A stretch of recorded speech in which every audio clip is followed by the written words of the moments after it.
आता ब्रँड बदलावा लागणार. Old Monk, Royal Challenge, Antiquity Blue आणि बॅकपायपरच्या विक्रीवर बंदी. कारण काय?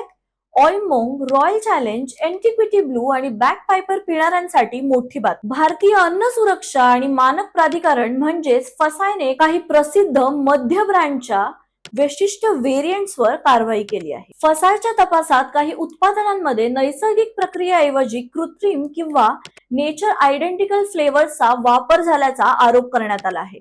भारतीय नियमानुसार मद्य निर्मितीत अशा प्रकारचे फ्लेवर वापरण्यास परवानगी नसल्याचे प्राधिकरणांचे म्हणणे आहे. या कारवाईत मध्य प्रदेशात तयार झालेला अँटिक्विटी ब्लू, रॉयल चॅलेंज, बॅकपायपर ड्युलेक्स आणि ओल्ड कास्ट ड्युलेक्स रमच्या काही व्हेरियंट्सचा समावेश आहे. तर महाराष्ट्रात तयार झालेल्या ओल्ड मॉन्कच्या 3 व्हेरियंट्सवरही निर्बंध लावण्यात आले आहेत. महत्वाचं म्हणजे ही कारवाई संपूर्ण ब्रँडवर नसून विशिष्ट उत्पादकांना विशिष्ट व्हेरियंट्सवर लागू असल्याचे समोर आले आहे. त्यामुळे ग्राहकांनी अफवांवर विश्वास न ठेवता अधिकृत माहितीकडे लक्ष द्यावे.